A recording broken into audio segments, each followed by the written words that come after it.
Así que vamos a conversar con nuestro invitado el día de hoy. Estamos con uno de los abogados del expresidente Humala, el doctor Julio César Espinosa, aquí en estudio. Muchísimas gracias, doctor, por estar aquí. ¿Qué tal, Sigrid? Encantado. Bienvenido y cuéntenos un poquito también cómo han tomado ustedes esta decisión. Era evidente que se venía la acusación. El fiscal ya lo había anunciado en los próximos días, meses, semanas. Voy a anunciar esta acusación, pero 20 años, 26 años, además para la primera dama, ex primera dama, ¿cómo se lo han tomado? Bueno, a ver, primero señalar que era pues predecible un resultado de la investigación que el fiscal ha venido, digamos, anunciando. Además de una acusación ya hace, si ustedes recordarán, cuando se impuso la prisión preventiva para los señores Humala, el fiscal Vela anunció que la acusación llegaba en un mes y luego pasó más de un año. Los señores Humala fueron liberados por una decisión del Tribunal Constitucional, pasaron cerca de 10 meses más. Al final llegamos al día de hoy ya con este planteamiento que, repito, para nosotros era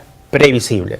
Ahora bien, rodeado de una serie de temas en los que, claro, llama la atención a nosotros también que haya un pedido de pena intenso, alto, elevado, pero yo diría que más que concentrarnos en cuánto de pena se está pidiendo, el debate que se va a generar a partir de ahora es saber, primero, si hay elementos suficientes como para poder establecer que un aporte a una campaña política generado con motivaciones ideológicas provenientes o a iniciativa de un partido, específicamente el Partido de los Trabajadores, puede constituir un delito de lavado de activos en el contexto de lo que se ha venido discutiendo en los últimos, diríamos, años a propósito de la incorporación de investigaciones similares a otros partidos políticos. Solamente para establecer, y yo entiendo la necesidad de hablar del tema de fondo, evidentemente no podemos hacer aquí la de juez y fiscal, ¿no es cierto?, en medio de la entrevista, pero sí especificar. La gente se pregunta por qué, por ejemplo, a Nadine Heredia se le ha pedido, se le ha solicitado 26 años y 6 meses y al expresidente 20, ¿no? Usted me comentaba, son dos hechos, dos sucesos, dos procesos de campaña, el 2006 y el 2011. Así es, eso hace peculiar el caso.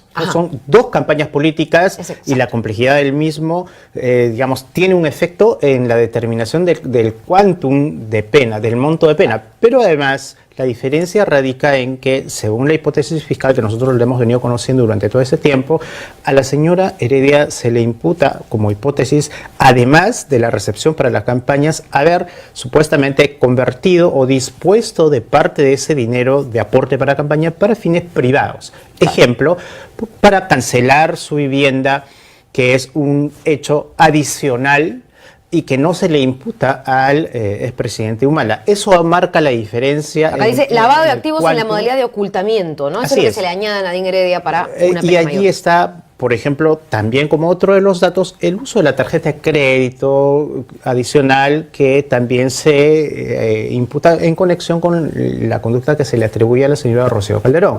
Entonces, hay como algunos cómplice ella también. Entonces, hay algunos hechos adicionales que generan que el juez, el fiscal, impute una pena distinta e incremente su gravedad, pero finalmente termina siendo una propuesta. Lo que el fiscal hace es un planteamiento, una propuesta jurídica basada en su teoría, que ahora pasa a una segunda etapa del proceso. Esta segunda etapa se denomina fase intermedia y en esta fase nosotros como defensa tenemos la posibilidad y oportunidad de presentar nuestras pruebas en principio, luego tenemos la posibilidad de presentar nuestros medios de defensa para cuestionar, criticar jurídicamente la acusación y establecer cuáles son los parámetros sobre los cuales debiera realizarse luego el juzgamiento. Ahora, una de las preguntas, o más que pregunta, una de las tesis que sostiene la Fiscalía, y aquí voy por supuesto para hablar del tema de lavado y por qué recibir aportes de campaña, lo que todo el mundo dice, los expertos, juristas, en fin, va a ser tomado un aporte de campaña como algo parte de un circuito de lavado de activos. Aquí la Fiscalía lo que dice es que estos dineros, parte, por ejemplo, habría llegado de Venezuela, otra parte de Odebrecht, en fin, habrían sido transformados, habrían sido ocultados mediante la compra de inmuebles, diversos pagos, entre otros. Esa parte es la que uno cuestiona. ¿Por qué, si es dinero que por razones ideológicas se da una campaña, termina en otras cosas? Con esta modalidad del ocultamiento, que es lo que la Fiscalía señala. Esa puede ser una hipótesis del fiscal, pero tener presente dos temas que son fundamentales, ¿no? En una imputación por lavado de activos como la que se está planteando, y como la que se atribuye a los diversos partidos políticos, no perder de vista que una conducta de lavado, para decirlo en términos simples, se lava aquello que, comillas, está sucio, claro, para continuar usándolo. En el ámbito del lavado de activos se inserta bajo alguna modalidad activos, dinero, patrimonio de origen ilícito, cosa que primero habrá que probar, para seguir utilizando ese activo, ese dinero en el tráfico económico, para quien generó ese activo, en este caso la empresa Odebrecht, pueda seguir utilizando. O sea, el retorno de ese activo al tráfico empresarial o económico es fundamental para que haya un delito de lavado de activos. Sin embargo, ese capítulo del caso, evidentemente, no existe o no se ha desarrollado en esta investigación. Lo que usted cree es que la Fiscalía va a tener mayor complejidad al momento de probar cómo ese lavado termina en un favor para Odebrecht. Y ahí es donde varios dicen, bueno, no se ha señalado ninguna adenda, ninguna obra, ninguna construcción, que en el gobierno de Ollanta habría podido... Ahí hay una gran diferencia también en el caso del Partido Nacionalista respecto, por ejemplo, del caso del Partido Aprista o de la alcaldesa Susana Villarán, donde la intervención de Odebrecht está declarada, inclusive expresamente por los funcionarios de la empresa brasileña, se ha realizado en el contexto de obras públicas que estaban en plena ejecución. Ese hecho no existe en nuestro caso porque, según la hipótesis de investigación y que entendemos va a ser también la de la acusación, no ha habido un aporte motivado por fines empresariales, sino un aporte a petición del Partido de los Trabajadores de Brasil. Vamos a escuchar precisamente cuál es el sustento, así como escuchamos un poco a usted como defensa de la expareja presidencial, el sustento del fiscal Germán Juárez Atoche al momento de presentar precisamente esta acusación. Tenemos las declaraciones, las vamos a ver. La acusación está basada en la recopilación de copiosa información que se obtuvo de Brasil y de las investigaciones que realizó mi despacho y que están orientadas a establecer que hubo un delito de lavado de activos en las campañas del año 2006 y del año 2011 por parte del Partido Nacionalista, que fue instrumentalizado por los principales codenunciados o coacusados, en este caso Ollanta Tazo y Nadine Heredia Alarcón. Son más de 160 tomos de la carpeta principal y un aproximado de 388 cuadernos auxiliares que contienen información de cooperación internacional de diversos países, levantamiento del secreto de las comunicaciones, levantamiento del secreto bancario. Es eso que nos ha demorado para efectos de poder construir o consolidar un caso sólido en esta acusación con una prognosis de obtener una sentencia condenatoria. Bueno, acá estamos hablando de dos hechos concretos, hechos punibles ocurridos en la campaña del 2006 y también por hechos punibles ocurridos en la campaña del 2011. En el caso de Ollanta, por esos dos hechos, que estamos hablando de un concurso real de delitos, se le está pidiendo una pena de 20 años de pena privativa de la libertad, y en el caso de la señora Nadine Heredia Alarcón se está pidiendo 26 años, 6 meses, que se ha hecho de acuerdo, una prognosis de acuerdo a lo que establece el artículo 45 del Código Procesal Penal. Bueno, teníamos las declaraciones entonces del fiscal Germán Juárez Atoche. ¿Cómo evalúa usted esta introducción, digamos, este preliminar? Nosotros en realidad pensábamos, y hasta ahora estamos convencidos, de que el capítulo de Venezuela para la campaña 2006 terminará quizás antes del juicio eliminándose, excluyéndose de este caso. Porque hasta es público, digamos, el debate que se ha presentado y que ha trascendido en todos estos meses. Si de algo no hay evidencias, no hay datos, no hay imputaciones, ni siquiera como indicios que generen una convicción para un juicio oral, menos para una condena, es del dinero proveniente de Venezuela. Yo le hago una pregunta muy sencilla, porque escucho mucho decir los aportes no son ilegales, no es un delito que se reciban aportes, a lo mucho si se excedió el tope permitido por la ley, ¿no es cierto?, electoral, será una falta administrativa. Pero entonces, ¿van a reconocer o no van a reconocer que se recibieron, o no se recibieron, no lo sé, fondos de Venezuela o fondos de otras empresas? Mira, un caso ¿Se como recibió este, o no se recibió? tiene para la defensa dos grandes columnas importantes sobre los cuales va a descansar nuestra defensa. Primero es el hecho, y evidentemente los señores Humala en todas sus declaraciones han negado el hecho, pero la segunda parte de la defensa tiene que ver con si hay o no posibilidad de concluir que hay un lavado de activos, jurídicamente hablando. Okay. En el hecho. En el hecho planteado como hipótesis por el fiscal. Por lo tanto, nosotros trabajamos esos dos componentes. El hecho más cuestionar ahora, que es lo que corresponde de plantear ya la acusación. Ustedes dicen, nosotros estamos seguros de que no se va a calificar el recibimiento de aportes como un delito, pero además no hemos recibido aporte, por si acaso. Ambos planteamientos, y que reflejan lo que va a haber en el juicio. Pruebas sobre los hechos y un debate jurídico para finalmente definir si un supuesto como este de aporte que proviene con fines ideológicos tiene relevancia o constituye o no delito de lavado de activos. ¿Cómo cree usted, voy a avanzar otros temas también del proceso ahora que se viene, si se pueden solicitar otras medidas, pero cómo ve usted ahora las declaraciones, las más recientes declaraciones de el señor Barata, ¿no es cierto?, en Brasil? Más allá de que se le haya preguntado sobre todos los casos o no, se están entregando por fin en medio del acuerdo de colaboración eficaz los más de 4.000 y pico folios, que son las pruebas, además de los servidores cuyos accesos han sido abiertos para la Fiscalía aquí, de pruebas de todo lo que se ha dicho desde finales del año pasado. ¿Cómo ven ustedes esa información que va a llegar? Bueno, ahora? En principio no la conocemos. Asumimos que esa información no se ha incorporado en la acusación porque no ha formado parte de la investigación y nosotros no hemos intervenido en ese proceso de recepción de documentos. Pero además... ¿Pero podrían incorporarse, perdón? Excepcionalmente podría incorporarse. Sin embargo, tener presente que los propios funcionarios de Odebrecht han hecho algunas declaraciones importantes que tienen incidencia en este caso. Y ellos han señalado, por ejemplo, que el proyecto Gasoducto Sur no ha sido un proyecto en el que se haya generado algún tipo de condicionamiento, de prebenda o que tenga relación con el aporte de la campaña al Partido Nacionalista.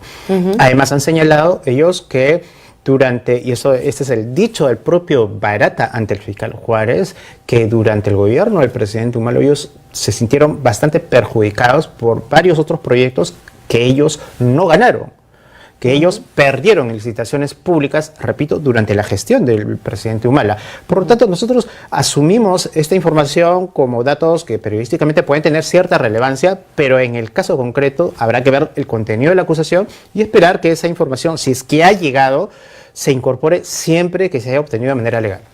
Es decir, el tema ya de probar luego que habría una vinculación con obras, por ejemplo, eso lo ha dicho el mismo compañero suyo, abogado César Nakazaki, con el Gasoducto Sur, y esto va a depender de que se pruebe. Pero en principio descartado, ¿no? O sea, no forma parte de la investigación ni de la imputación, por ejemplo, el tema de gasoducto, porque el propio Marcelo Odebrecht y básicamente Jorge Barata dijeron que no había ninguna relación. ¿Por qué? Porque, insistimos, como en otros casos, sí hubo motivación empresarial de apoyar a partidos o a candidatos porque tenían un interés en desarrollar su actividad comercial o empresarial. En este caso, ellos dijeron, nosotros no queríamos, y Jorge Barata dice, Jorge Barata dice en su declaración, yo me opuse al aporte que se pretendía hacer. ¿Por qué? Porque ideológicamente y empresarialmente nosotros seguíamos una línea distinta. ¿Pero por qué lo hicimos?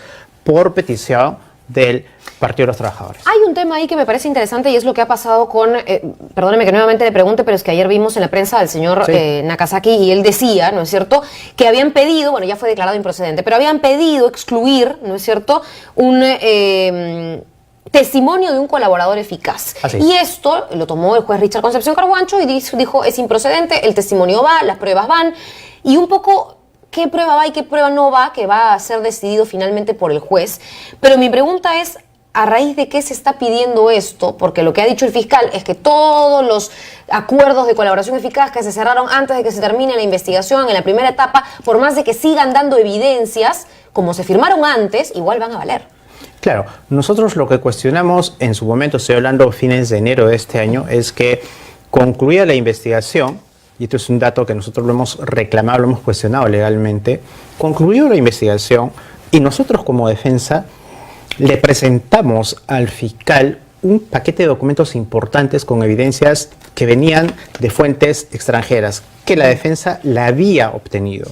Y la Fiscalía nos denegó, nos dijo que no se puede recibir ni incorporar ninguna evidencia más a la investigación. ¿Por qué? Porque ya se cerró la investigación. Sin embargo, día después, el fiscal sí incorpora estos documentos y testimonios de un proceso de colaboración eficaz. Entonces nosotros vamos a donde el juez y Que le se decimos, inició antes, ¿no? y le De que decimos, se cerró. pero se obtuvo y se incorporó cuando ya la investigación había concluido. Entonces nosotros vamos donde el juez y le decimos, a ver, señor juez, ¿por qué nosotros cuando hemos incorporado documentos nos niegan bajo la tesis de que ya concluyó la investigación, pero luego el fiscal sí incorpora documentos que vienen de un proceso de colaboración eficaz? En fin, el juez ayer, es el que decidió, el ya juez está. ayer ha dicho, no es que ha dicho que nosotros no tengamos la razón, lo que finalmente ha dicho que ese tema, admitir o rechazar pruebas, va a ser materia de la etapa que se viene a continuación, ¿no? O sea, ¿Cuánto podría demorar esa etapa que se viene hasta que ya tengamos, digamos, una... a ver, la segunda etapa, que es la que continúa, se denomina fase intermedia de control de la acusación y de ofrecimiento de pruebas. Mira, dada la complejidad del caso, yo estimo que estaremos hablando de una fase por lo menos de unos 3 meses. Después viene juicio oral. Recién, luego de que el juez Concepción, que va a llevar esta segunda fase, resuelva todos los actos de defensa que vamos a plantear, incluyendo qué pruebas pasan o no pasan para el juicio, se iniciará el juicio oral que... ¿Y ahí cuánto tardamos? Ya, haciendo más o menos un cálculo grueso, estimo que el juicio podría estar empezando en agosto, pero con la complejidad de los hechos, pruebas y evidencias, mira, no menos de 1 año y medio de un juicio oral por la trascendencia que va a tener para tener una sentencia, ojo, que luego puede ser apelable. de primera instancia, claro, que luego, de todas maneras, sea cual fuese el resultado, cualquiera de las partes va a llevarlo vía apelación a una segunda instancia que también tendrá su tiempo, pero finalmente será la Corte Suprema que en vía de casación, recurso de casación, va a decir la última palabra en un proceso que tendrá evidentes implicancias, ¿no? Para terminar, ¿usted cree que se varíe la comparecencia o el régimen de... no debería, Sigrid, no hay razón otra alguna. Prisión preventiva, No, otro tipo no de existe, impedimento de salida. Con mayor razón, atendiendo a todos los hechos ocurridos en nuestro país en casos similares en las últimas semanas, ¿no? Donde, digamos, queda claro que él es presidente, su esposa, el momento en que el juez ordena su prisión, a pesar de que la consideramos arbitraria, ellos mismos salieron de su casa dejando a su familia, a sus menores hijos, y fueron donde el juez a cumplir su mandato.